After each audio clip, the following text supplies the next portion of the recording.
in the InnoAgora webinar session, which is hosted by Hellenic Development Bank, Innovation Norway, a partner of Hellenic Development Bank. My name is Takis Papageorgiou. I'm the Director of Innovation of Hellenic Development Bank, and we do have the opportunity and the pleasure to invite Annelise Vonlidalen, who is the Director of Innovation of Norway Athens office, and together Mr. Tommy Odinson, who is the International Advisor of Innovation Norway. And we will be having the chance to share with you some best practices that an organization supporting the Norwegian entrepreneurship is practicing in increasing extroversion of the local business community towards international challenges and opportunities. I have to inform you that the session will be recorded. And with your permission, I will give the floor to Annelise. Annelise, if you can share with us your thoughts in the beginning, please. Thank you. Thank you, Mr. Panagiotis. So good afternoon, everybody. I will just give a brief introduction to Innovation Norway and to the EEA and Norway grants. So if you could have the next slide, thank you. So Innovation Norway is the main agency for innovation, growth, and internationalization of Norwegian companies. And we are a special law company owned by the Ministry of Trade, Industry and Fisheries, and also all the county councils in Norway. We are also the official trade promotion office abroad. And what is special and unique, I think, with Innovation Norway is that we have offices in all Norwegian counties and also in more than 20 countries all over the world. This means that we can support enterprises from their very first startup and follow them through their growth procedure and also on internationalization. We offer loan guarantees, and grants, and also clusters networking. We also organize international business delegations. In Greece, however, our mandate is limited to be a fund manager for the Business Innovation Greece program, which is financed by the EEA grants. So the EEA and Norway grants is a financial mechanism, and it has two main objectives. It is to contribute to reduction of the economic and social disparities in the European Economic Area, the EEA. But also as important is to strengthen the bilateral relations between the donor states and the beneficiary state, and in this case, Greece. As you know, Norway, Iceland, and Liechtenstein, we are not members of the European Union. But through this EEA agreement, we have full access to EU's internal market, but it also comes with a price, and this price is, among other things, the EEA and Norway grants. So for the present financial period, Greece has received close to 117 million euros, distributed between 9 programs, I think it is, focus areas. So there is also a new EEA agreement recently negotiated. It is now with all the beneficiary states, the member states of the EU, for approval.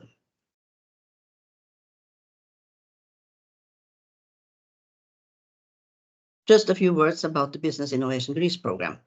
So this is the program financed by the EEA grants that Innovation Norway has been operating for Greece since 2019.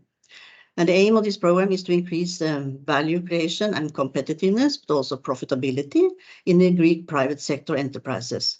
And our focus has been private sector enterprises only, and of course, mainly SMEs. So we have offered grants, non-reimbursable funds, to projects developed by the Greek enterprise. And we have mainly 2 types of projects.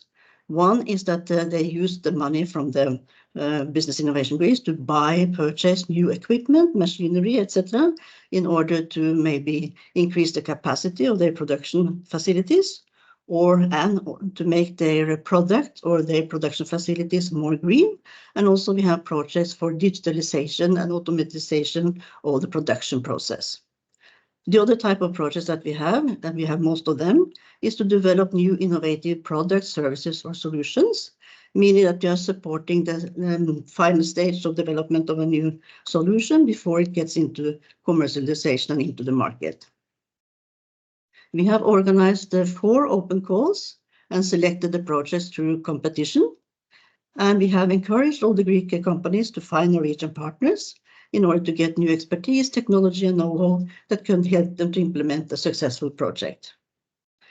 We have, as was mentioned, Hellenic Development Bank as our national program partner, and we have collaborated very good with them. They have been crucial in order to help us to reach out to Greek companies, and also in particular helping us to do the financial assessment of the financial situation of the Greek applicants for this program. Except from that, Innovation Norway has been fully responsible. So we have allocated now all the money, 18.7 million grants, to 54 projects in Greece. All these projects, if they are not already finished, they have to finalize within 30th of April. So the program is soon coming to an end. After that, we will mainly have bilateral activities ongoing.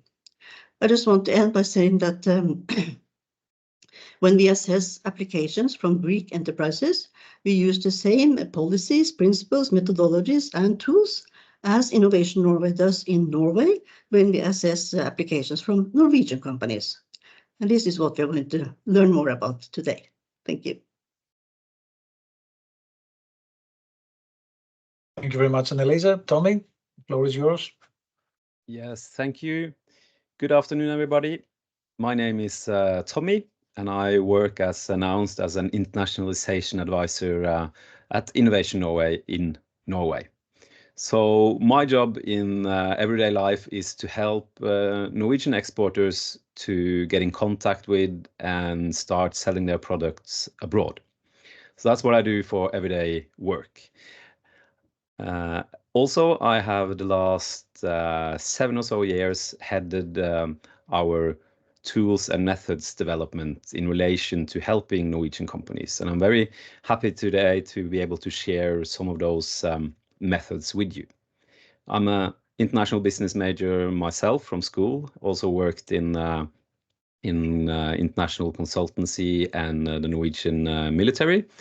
And I remember from my days studying international business that we were taught how to create business plans and the like. But today, business is done quite differently than what I was taught.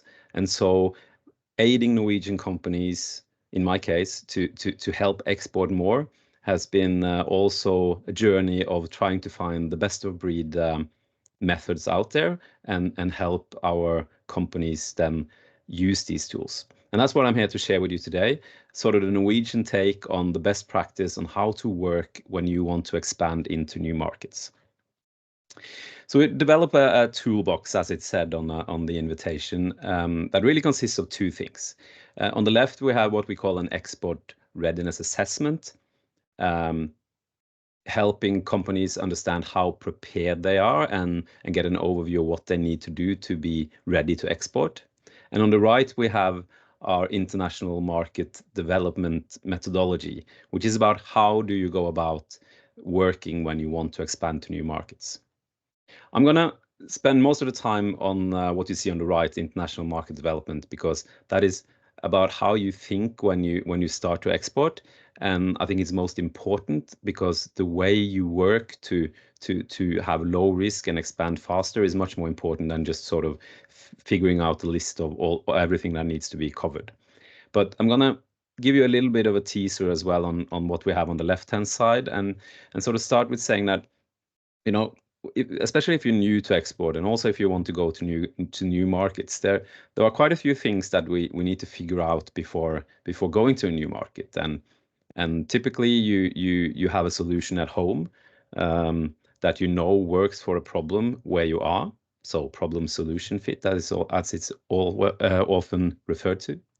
When you go to a new market, you don't necessarily know if it will fit into the new market, and you also don't know what elements of the business environment that might affect you.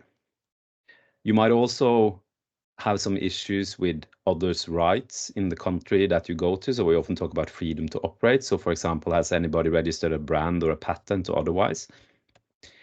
And then there are some things we know we need to work on. One of them is that we have most of the resources, but most companies will lack some. So for example, if you need to increase your capacity in order to open a new market, then you need to invest in that. As well, since you're not present in the company, in the country you're going to, you know that you need to do something about the organization. And then you need to figure out, is there a market potential and also if the timing is right. Now, this little spider web here is to sort of show you that we do have a lot of things that are good that we bring with us, mostly our products and whatever makes our organization great. But we also we know that we need to work on a lot of things, and there are many things we need to uncover. So to make this spider web more specific, we created this export wheel, that is the export readiness assessment. And the idea of this is to help companies cover everything that needs to be covered to be export ready, and also to figure out, what do I do next? Especially for SMEs with limited organizations, limited people, working on everything at the same time can be very challenging. So having some sort of method to help you focus your effort is really useful. So I'm not going to spend time on the export wheel now, but if anybody wants it, I would be happy to supply you with a little export Excel tool I've created around it. I'm afraid I only have course material in Norwegian, but the tool stands pretty well on its own feet. But I want to switch then to my main topic today, that is, how should we think and what is important when we look into opening new markets? And to give us a starting point, business models are designed for a specific environment. So if you have a running operation in Greece, then your business model is tailored at serving Greek customers. On screen here, we see a quite successful and fantastic Norwegian product called Real Turmat from a company called Drytech. It is the orange bag you see somebody eating from. It is freeze-dried food that you can bring along on hikes, or I met them in the military. And it works so that it takes less space than bringing along a dish to make from the bottom. And then you add cold or hot water, and then you have a nice little meal. So, for example, spaghetti bolognese on the trip. To get this to work, you need fuel, so typically some branches or something that you can fire up, and you need water, so you get hot water. But what happens when you export that business model? Well, the market you're going to will have different conditions. In this case, you can understand from me talking about hot water that it is harder to come by on the left than on the right. But there might be a lot of other things that affect you, that cause you to have to change your business model. And when we work with international expansion, we always need to put the customer in the target market in center. And with that, we have devised a 4-step or 4-phase model that is quite simple, but the simple is often the best. And we call it lean market development in 4 phases. And the whole idea is to get faster growth with lower risk. And it starts with a pre-phase that is all about finding the right market to focus towards. So what makes a market attractive to your company? Then we need to find the early adopters or our first buyers and test if they are willing to pay for what we offer.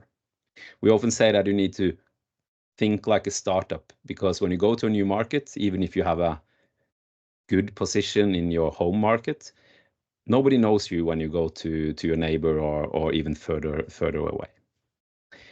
We call this the search phase, and at least Norwegian exporters often forget about the search phase. We want to jump right in and make business and get everything to work. But there are so many important things that I'm going to show you later on that is important to uncover in these phases, that really has everything to say on whether or not you will be successful or not. So we use this search phase to get insights so that we can make great decisions when we decide on how to enter the market. So in the operational phase, we want to develop and operationalize our business model. When we're well established, we want to continue to grow and continue to develop the market. Now, the key takeaway for you from this page is that by getting insights and working with the customers in the early phases, you have a much better foundation on how to invest in the later phases. And as such, faster growth with lower risk is all about getting insights before you make big investments. So what I'm going to do now is I'm going to talk us through these 4 phases with particular emphasis on the first 2. As was said earlier, and also saw somebody write it in the chat, please feel free to write any questions or reflections you might have as we go. Normally, when I work with this stuff, we have workshops spanning 4 weeks, one for each phase, with a group of perhaps 10 Norwegian companies, and we all work on how they can implement this in their strategy. So I'm quite used to having companies ask me, well, my company is trying to do this. Do you have any advice? So please feel free to ask that as well. But let's jump into the pre-phase. And as I said, this is all about finding the right market to focus on. And when we consider markets to grow to, we want that to be in line with our ambition and growth strategy. I like to say that there are nothing that has killed more export endeavors than an export mission that is not anchored on the board or or within the owners, because it might take longer time than you expected. So if you don't have a strategy that you follow, you might end up not getting to the starting point even. So what is the motivation, goal, and drivers that your company have to expand markets? And also, what are the key markets that you expect will drive the growth of the company? Now, the second thing you want to ask yourself is, does your business have any limiting factors? So a typical example will be capacity. You know, Norway is the size of Berlin when it comes to people, and Greece is the size of Greater London when it comes to people. So if you want to go to the UK and you succeed, then you will already have more than double the capacity needs that you had in your home market. Also, organization, competence. Do you need any? Do you lack any competence to be able to go into the market? Are you dependent on specific value chains? And financing growth is always a big topic. And since we often need to adjust the business model as shown at the start here, understanding what makes your business model tick, what is really great about your business model, and also what you might want to set aside for others, is a really useful tool that will help you do good decisions later on. So our first step then is to identify what are our potential markets, and we often think about geography, so Norway, Greece, Turkey, and so on. But for some companies, it might be that the product type, maybe we talk about a European market, a natural European market, for example, for a niche product. It could also be that the digital platform is just as good a market description for you. For example, App Store or Amazon. So you reach many people through the same platform. But for many people, it's often about geography. I would also say that if you use digital platforms to sell physical goods, for example, you come to a point where you need to oblige by the local rules anyhow. So even if I can reach a Greek customer from Norway, when I actually send the product, I will have to oblige by Greek law when the product enters the country. So there's always something there to think about as well. It's not only about reaching the customer. And then there are two questions that are really golden for us. The first one is, what makes a market attractive to you? So is it the size? Is it where you can get the biggest margins? Is it proximity so that you can serve them from a Greek home base? Or is it perhaps that you need to fit into a certain value chain? And on the flip side, what will be potential showstoppers? So what can really harm or stop your export endeavors? That can be, for example, regulations, infrastructure, lack of or too much, competition as well, lack of or too much, especially for innovative companies. Having too few competitors in the market may often be as hard as having too many, because if there are nobody else delivering what you sell, then you need to educate the market that this is the best way to do it, and that can be quite costly. And technical maturity can also be a kind of showstopper. So if you sell mobile phones and there are no mobile coverage, then you won't be very successful. So figuring out then what are the attractiveness factors and showstoppers is a great way of narrowing down what markets can be attractive for me. I'm going to introduce you to a tool. Some of you might know it from before, but the business model environment. It's part of the business model canvas and Osterwalder universe. The BME gives you an overview of factors that can affect your business model. And normally this is used to sort of map the landscape that you are going to operate in order to make adjustments to the business model itself. At this stage, we want to use it to look for the most important factors that might affect us. And it comprises of market forces, that is everything that shapes and affects the customer landscape. So we have our market segments, needs and demand, and other things related to our customers and market. Then we have the industry forces, so our competitors, the stakeholders, and what other substitute products and services are in the market. Then we have the key trends. That includes technological trends, regulation, and social and economic developments and trends. And then we have the macroeconomic forces, such as global market conditions, how the capital market functions, and the economic infrastructure. I'm going to share with you a case with one of the companies that we worked with quite extensively in Norway, and that's Cold Water Prawns of Norway. I'm going to show you how they used sort of these attractiveness and factors and showstoppers to decide on a market for them. So a few years back, they were going to expand to a new market, and I'm going to tell you the story. But first, let me tell you what they actually do. So Cold Water Prawns of Norway, they export frozen shrimps fished in the Barents Sea. So the Barents Sea is at the top of Norway, on the west coast of Norway. So it's really Arctic waters. And they sell this to a global market. And they do this in two manners. On the left, we see a big pack of about 5 kilos, I believe. And on the right-hand side, you see what they are most famous for, which is a 200-gram luxury package, where the idea is that when you open this package of shrimp, you're going to get the same feeling as when you open up a new smartphone for the first time. So they want to position themselves at the very top when it comes to quality. Now, a few years back, they were going to expand to new markets. And the first market they looked at was India. Why was India attractive for them? Well, in India, you had a middle class with rising funds. They were motivated by luxury. They ate shrimp, which is important when you sell shrimp. And it was a trend for quality food. So you see that I have highlighted a couple of, let me see if I can get the highlighter to work. I've highlighted a couple of things here in key trends and market forces. Now, when they started to examine the market further, they discovered that they found no other similar products in the shelves or at the hotels or anywhere at all. And it turned out that in India, there was a 100% import tariff of food packages below 5 kilos. And remember that they have 200 grams luxury packages that they want to sell.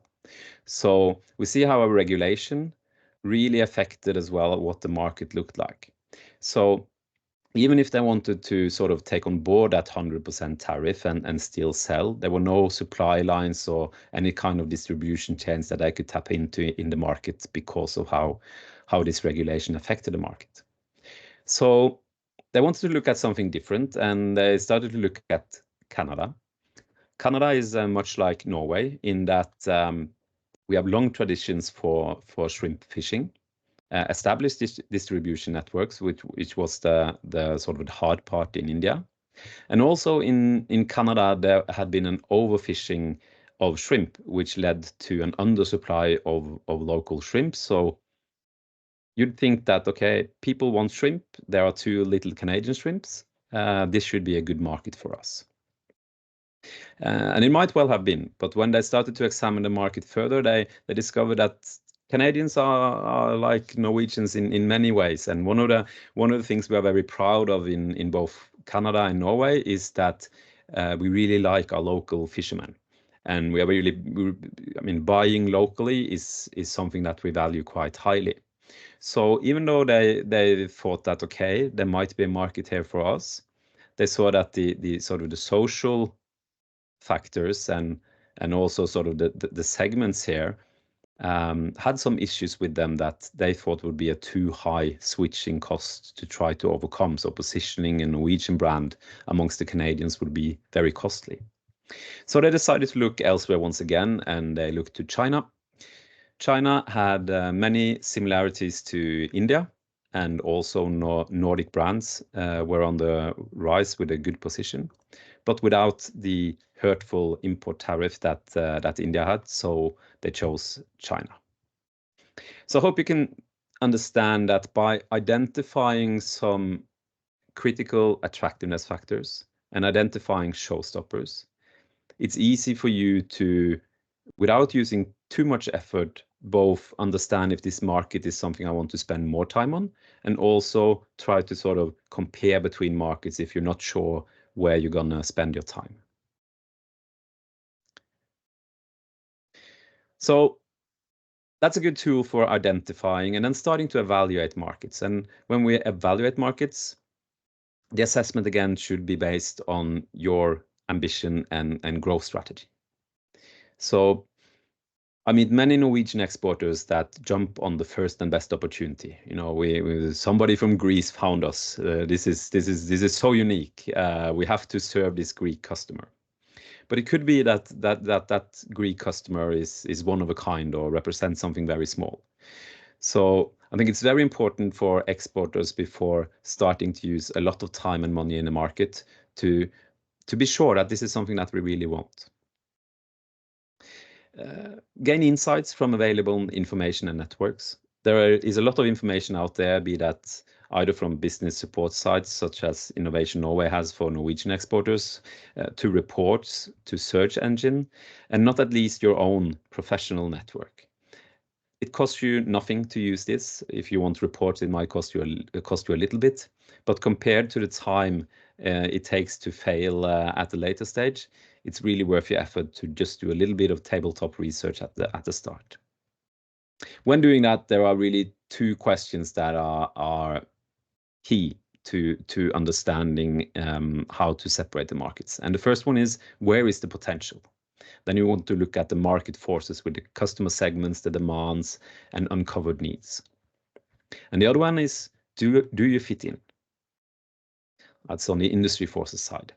So can I make a position amongst the competition? Can I get good partners that help my business model to flow? And how do I compare to today's solutions and substitutes? Mm-hmm. That's what I want to give you on this pre-phase on identifying markets, and hopefully that gave you some ideas of how you can sort of start to separate different opportunities, different market opportunities from each other. Just gonna have a quick check and see if there were any questions at this stage. No. Then let me jump into the early phase. So we have, sorry, we had one question concerning the fact that it is very well known that in Norway, Tommy, you are just following quite strict the sustainability demands in terms of any business, you know, has to produce under certain regulations. So this tend to make your product excellent in terms of the KPIs and the regulation aspect, but also tends to make it a little bit more expensive than other products try to enter the market, just offering this added value to foreign customers. Do you think that your added value carried over by the sustainability, you know, compliance efforts do represent the true market potential of a product, or diminish practically the you know, the opportunity faced in any market that you try to enter? Well, it's a great and complicated question. I think first of all, I think you're quite right, and we also do surveys from time to time, asking people what they think about Norwegian products, and it always comes out that Norwegians, you have fantastic quality, and I think you are right in saying that it comes from highly regulated, especially sustainability demands. And it also shows that, but it also says a couple of other things. It says that we are often too little market oriented. So we are very fond of our products, and we don't listen so much necessarily to the customer needs. And it also relates to the other thing that we are told, and that is that they want to see more system solutions. So, for example, oil and gas is a huge sector in Norway, and we have a lot of great technology. But most Norwegian companies then sell them to Equinor and other sort of flagship big companies. And when they try to export, they come out only with a small part of the solution instead of coming out with sort of the whole solution. So those are a couple of things that we sort of try to work with Norwegian businesses on.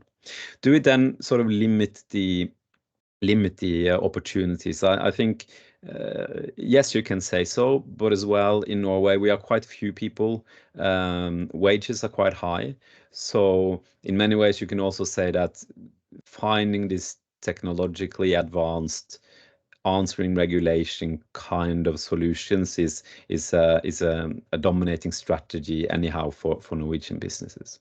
But it kind of brings me over as well to one of the issues that you face then when you go abroad, and that is to then understand how do the customers in my new market differ from the companies or customers in my existing markets.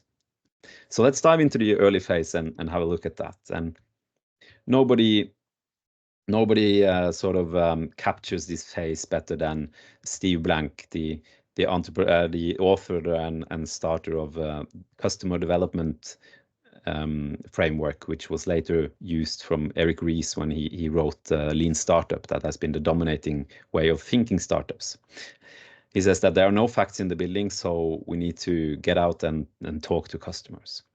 And this is really, I think, my most important message today, that talk to the customers and put them in center. That is something that will always help you when doing business, and particularly getting these insights so that you don't end up investing in something that doesn't fit the customer view.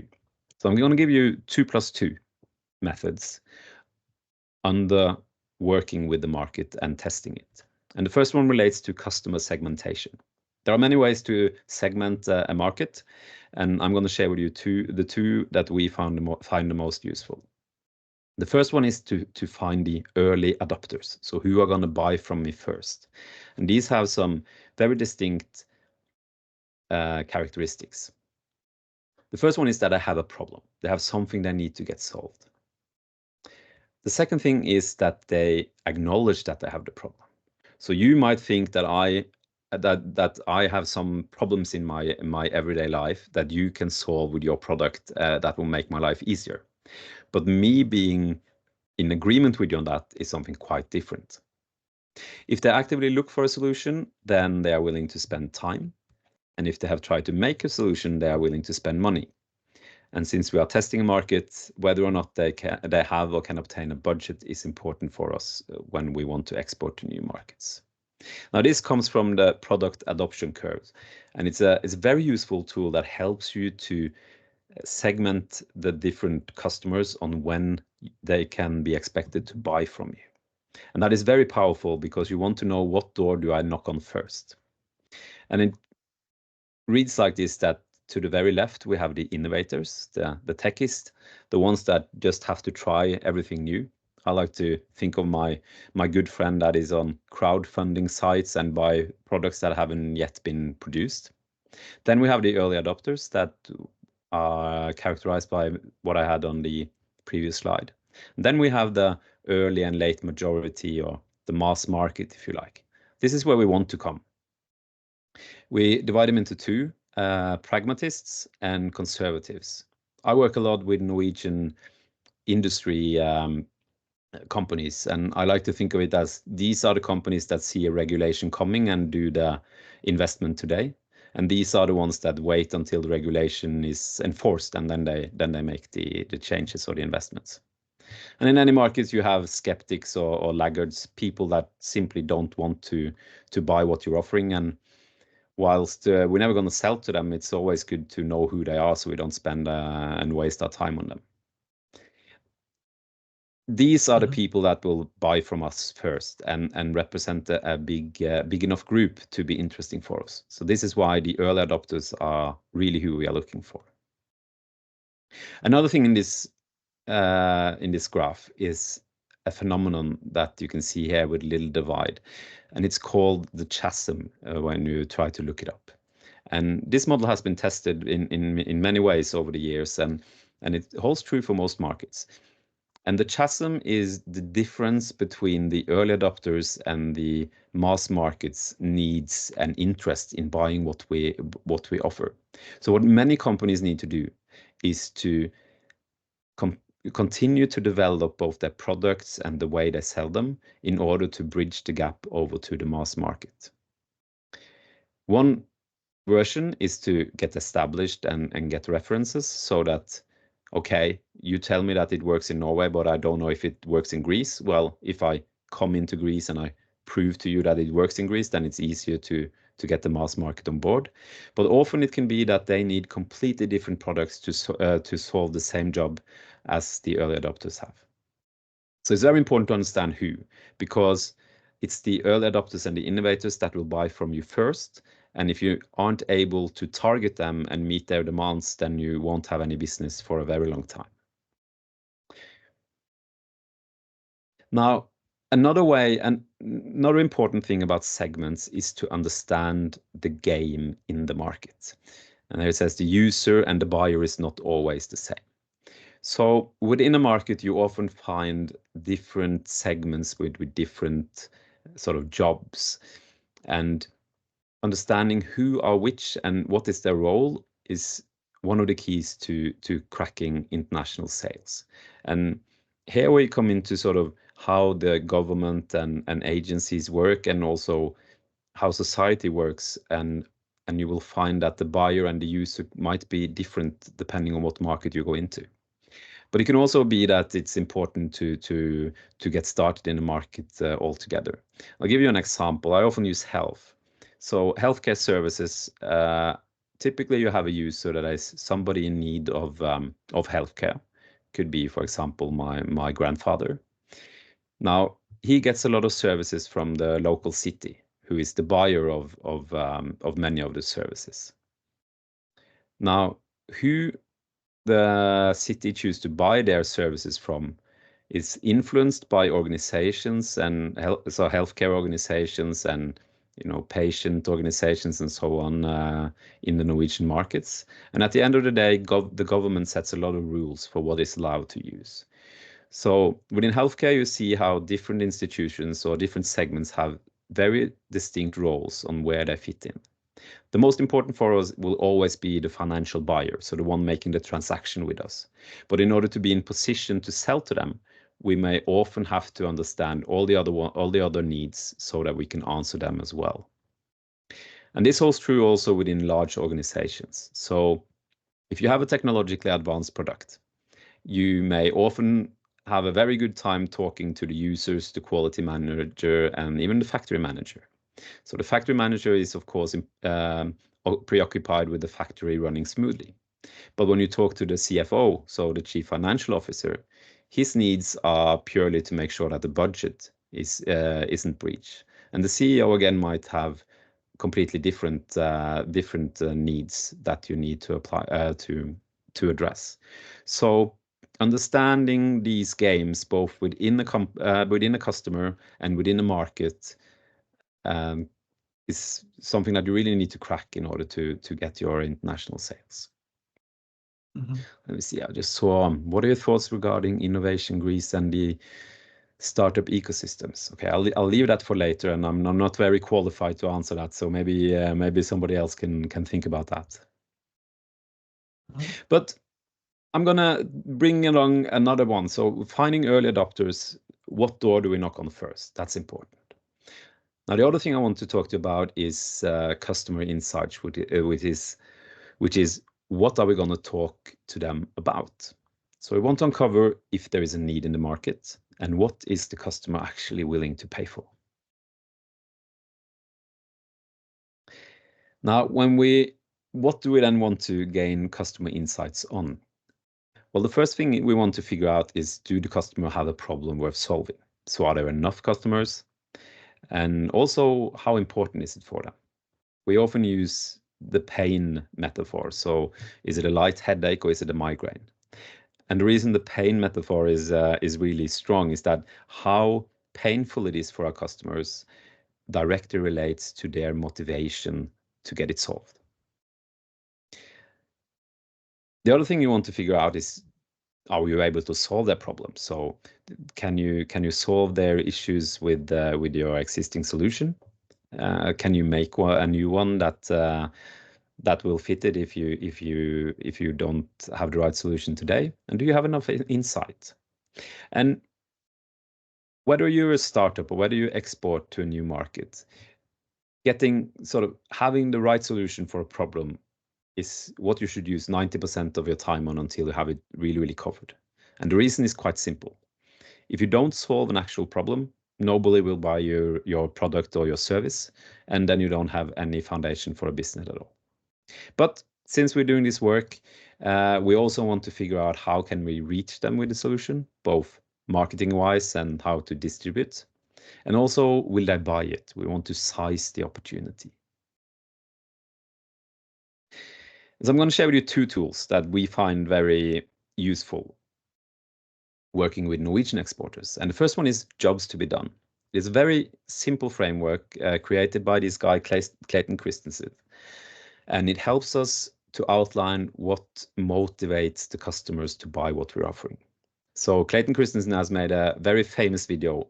I would advise you to look it up if you haven't seen it. It's called Understanding the Job. And there he talks us through the milkshake example, where they basically ask people, what do you hire a milkshake to do? It takes about 6 minutes, so I'm not going to spend our time on it today. But what it helps us with is to get deeper in customer motivation by organizing the different jobs that people have. The first one is functional jobs. So what specific functions do you help your customers get done? The next one, much harder to come by, are social jobs. And social jobs relate to sort of how they think others perceive them when they get the job done. And lastly, emotional jobs, which is how do they feel internally when doing this. I'm going to use an example from my own life to sort of make it more clear. And a few years back, I went out to buy a bicycle cart. So I have two small children, and at the time I wanted to get more sporty. We wanted to bicycle to the beach, and we were also going to the zoo for a few days. So I knew that I need something that could just sort of move my kids around in it, because they would get sore feet. So I did all the pre-work that a good dad is supposed to do. I read all the tests, found the right bike cart, and I asked the CFO, which is my wife, what is my budget? And I went off to buy a bicycle cart then at my closest sports store. And I went out 30 minutes later with something quite different. So I ended up paying twice the price, more than twice the price, the most expensive cart I found in the store. And the funny thing was that no salesman touched me whilst I was in there. So that motivated me to make this little example for you for what happened that made Tommy make that choice. So let's look at the functional jobs. Well, the cart, both the card I bought, this one, it's a Harmax Outback 2-in-1 Sport Edition. It has adjustable suspension and padded seats for my kids and an aluminium frame, and it was just fantastic for me when I looked in the store. So functional jobs then are what function it holds for me. And it was multifunctional. I could use it both for biking and running. It had room for 2 children, and I have 2 children. And it had storage space at the back, so I could bring my bathing shorts along when I wanted to go to the beach. I don't know if you own a bicycle cart of your own, but pretty much all bicycle cart out there solve the exact same functional jobs. So it's not the functional jobs that decides whether or not I thought it was worth the premium at the time. So let's look at the other jobs. Social jobs, that is what I think you think of me when you see me riding down the road with this bicycle cart. And, you know, it is a sturdy build, so it signalizes that I go for a focus on quality and prioritize safety. And on the emotional jobs, what I feel internally, I felt my children were safe and it was the best I could get. And if you're a techie dad, feeling that you bought the best product in the store is always a big driver. So here you can see some of the things that sort of how understanding the different jobs that your customer have might really be the difference between whether or not they actually buy it when they see it in the store, and also that you can take a premium. So I thought I was done with the example when I showed you this one, and I got talking with a colleague, and she started asking me, you know, why, and we got down to that. At the end of the day, it made me feel like the best dad in the world. And let me tell you, when I saw the smiles on my children's faces when they were sitting in this bike carriage, it was priceless. I promise you, if you sell something to dads with small kids, if you make them feel like the best dad in the world, you will always be able to take a premium. Okay. So the other thing I wanted to share with you is the power of making a customer journey. So customer journey helps you sort of map out what will be the life cycle of my product and my relationship to the customer when selling it. Substitute is the sales funnel, but for this I prefer the customer journey, and it starts with awareness. So how are we going to make customers aware of our products and help them understand that we exist? And then we have evaluation, and at least in Norway, evaluation is something often forgotten. So evaluation is how you're going to help the customer differentiate between your product and other products. And if you work with something new, something innovative, how are you going to help them evaluate doing it your way compared to what they're doing from before? There is something called the power of status quo in innovation theory. And the power of status quo is that even if you have a fantastic solution solving it much better than what they already do, people tend to do things as they did before.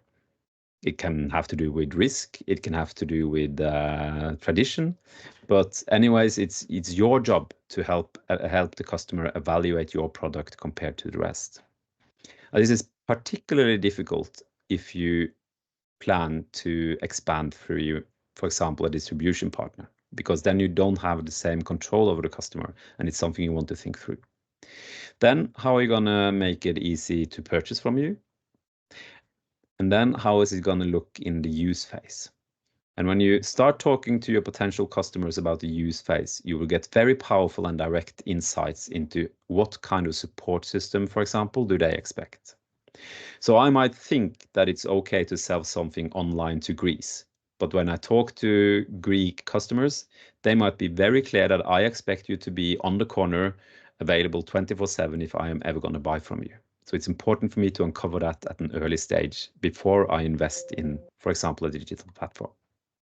Then we have the after sales, and being able to capture after sales is one of the most important things in any business model, any customer journey. If that is where you're going to make, at least if you're looking for margins and where you can get the most bang for the buck, as they say. So summing up then the early phase, Steve Blank said it well. It's all about getting out there and talk to customers. And we do this because this search phase and engaging with the customers is so important to get the key insights we need to develop the way we want to export to that country. I've used most of my time now speaking about the search phase and with the pre-phase and the early phase, and I've done that quite deliberate because that is by far the most important. And in my eyes, in my experience working with Norwegian exporters, or also the hardest part, the operational phase and the growth phase, that reminds them very much of business like usual, but working in a different culture, trying to understand the customer is so much harder for them. So that's why we put a lot of effort into that. Let me see. Network, market insight, positioning, cost control, and ownership. Which one of those factors is more important to differentiate Norwegian products from similar Nordic products like Swedish products? Well, first of all, let me start with one of the things that we work with in Innovation Norway is also Brand Norway. So we have the Business Norway portal where you can find a lot of Norwegian solutions, where all events are are shown, and also where we sort of try to build the brand of Norway, much like Swiss made and likewise. Now, what we find is that in some countries, being Norwegian has its own value. For example, if you sell anything related to fish, for example, to Japan, I mean, Norwegian salmon. Norwegian mackerel and salmon. Yes. Yeah, Norwegian salmon is the most famous Norwegian related thing in Japan, above fjords, for example, and beautiful nature. So in some countries, Norway on its own is of interest, but in many places we actually work quite closely with our Swedish brothers and sisters in sort of building a Nordic brand, instead. So both Norway and Sweden, we are quite conscious that we are small open economies, and we sort of try to put into it what we can. But I would say that our research shows that when it comes to being tech savvy, the technology within oil and gas and maritime industries, definitely being Norwegian is a pro. Also, everything related to fish. But when it comes to industry and other things, then it's more preferable to be Swedish, if you like. So it all comes from our heritage, and our advice to Norwegian companies or anybody with Norwegian products is that you need to understand that context in order to make good decisions. Yeah, we have the same similarities of problems in Greece with Mediterranean countries. Italy, Greece resemble in the food propositions, and you do have on the shelves in the supermarkets, Greek products together with Italian products capitalize on this Mediterranean value. And perhaps it's the same thing like Nordic countries, although we know in Greece that the salted cod is much more deeper of a value of a Norwegian seller. Yeah. You cannot say the same thing very, clearly about olive oil and other, packaged goods, let's say, and food and beverage. Yeah. So food and beverage is a sector. I think these are typical examples of what you need to understand if you export anything from Norway or Greece. The answer is always in what does the customer in the market feel for it, or how can you affect it. And it's kind of funny sometimes how random incidents happens, and then all of a sudden there is a market opportunity or it closes. I worked with a Norwegian. I don't know if you're familiar with Norwegian brown cheese, goat cheese. We have a brown goat cheese in Norway, and it's quite distinct. And all of a sudden, somebody in South Korea, sort of an influencer chef, had started to use it in sauces, and from having no export of brown cheese at all to South Korea, all of a sudden it was a huge export article for the Norwegian producer, and it all came down to sort of a random, more or less TikTok event. It's quite funny. Okay, I see that we are running out of time. I thought I would as well just sort of touch upon the operational phase and growth phase if we have time for that. Do we? Yeah, please. Yeah. So let me then sort of just complete this methodology, and with a couple of pointers then related to this. Now, we talked about these early customers, and our advice is to conduct the operational phase with a focus on the early customers. And the reason is really simple. The early customers are the companies we are going to sell to first, so those are the ones we have to serve first. Now, using the insights from the business model environment, it's very useful to design a business model tailored to the market you are planning to expand your operations to. So using something like the business model canvas, and there are many different business model canvases out there, this is just an example. My advice would be to sort of forget what you do today and just put the customer in the target market in the center and figure out what would be the best business model for them. And then you can compare your answer from that, if you like, to the business model you have from before and figure out how they would work the best together. But again, the better you tailor your business model to the customer, of course, with limitations of what it might cost, but the better you will fit their needs, and the better is your outside for growth. And sort of bringing that into the growth phase, I wanted to touch upon something that we very often see, and we use this early adoption, product adoption curve to find the early adopters, and recommended that we focus on the early adopters. And something we see very often is that when people enter the market, they might succeed in sort of getting started, but then stop up. So adding to the product adoption curve, I've added this yellow line that is the cumulative market share. So it goes from 0 to 100 as you sort of move through the bell curve. Now, a lot of companies experience that it flatten out earlier than they thought. So they might get their first million of sales, their first 10 million of sales, and they expect it to continue to grow, but then it just flattens out. And very often this is because you don't meet the need of the mass market. So you managed to find a very profitable and good niche, the early adopters, but you didn't answer yet the needs of the mass market. And that is why when you are well established, you need to look for several things when you're looking to grow. Of course, you want to keep your existing customers happy, but also you need to gain and develop new customer segments. And here is just a list of typical questions to ask yourself when you come there. But I want to sort of conclude that little part of on the operational phase and the growth phase, but because with that we sort of have a 4-phase model with a couple of steps that can help you focus your efforts depending on where you are here. And our experience then working with Norwegian exporters, especially those new either to a market or to export in general, is that having few little things that help you focus your efforts, be that the right market or the right customers, really helps you get traction and use your most precious resource, your time, efficiently. So with that, we have covered this lean market development in 4 phases. I will, of course, share this with you afterwards. And thank you for your attention. Thank you very much, Tommy. Right on time. Leaving some few moments for any questions can be asked. Please use the chat.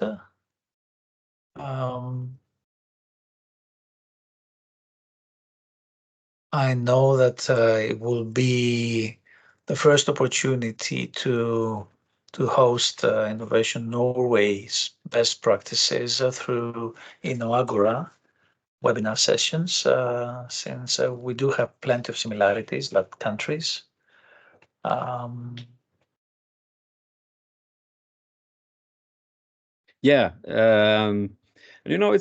very, most of my job is to work with Norwegian companies trying to go abroad. But I've also had the privilege of being in several different markets representing Norway as well at Norwegian embassies as it is. And so I really like what happens when we go abroad and how companies work together. So for example, the Nordic take, we have cooperation in several countries around what we call Nordic innovation houses.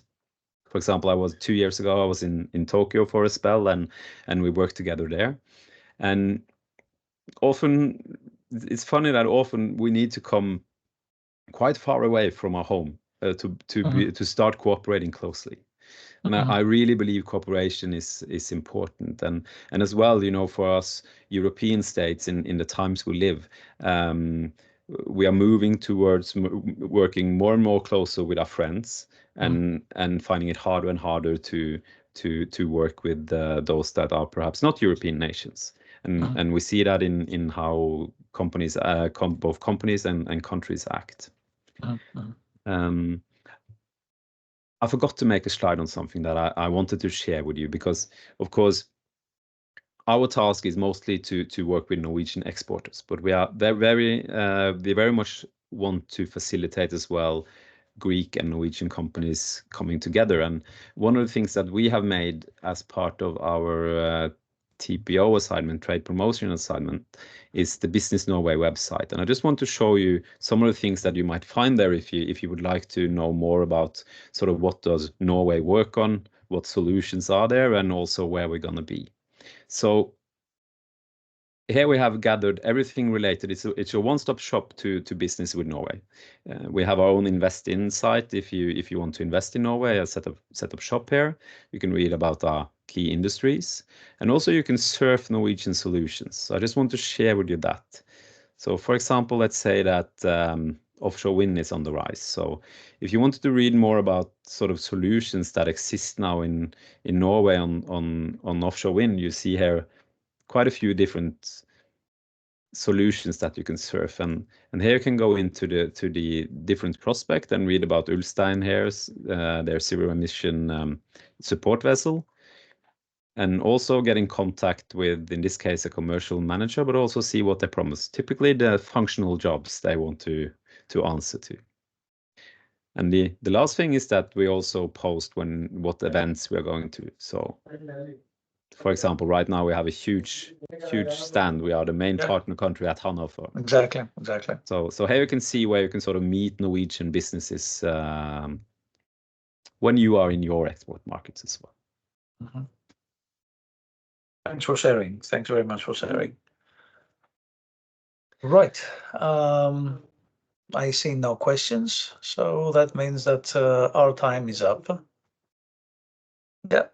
So the session is recorded anyway. You can revisit it should you want it, anyone, on Inagora section. So yeah, we will have to thank you very much for your effort to enlighten us on your best practices and be very much keen to know more about how things will be moving, because I do know that prices of and the volumes of seafood is a little bit tangled now in Norway, but still is a matter of the situation over there. Because you're just very much affected also by the situation in Ukraine, in Russia. You have a ban of your products there, so affects very much your efforts to go west instead of going a little bit east. So yeah, it will be a thrilling time for you, and we'll be here to find more from you in the future. Thank you again, Tommy, and thank you all for being with us. Invitation. All right. And best of luck to everybody listening in on your export endeavors, and I hope to see you at some event cooperating with Norwegian businesses. That would be the dream outcome of our initiative today. Thank you again. Right. Thank you, Tommy. Goodbye all. Thank you. Goodbye.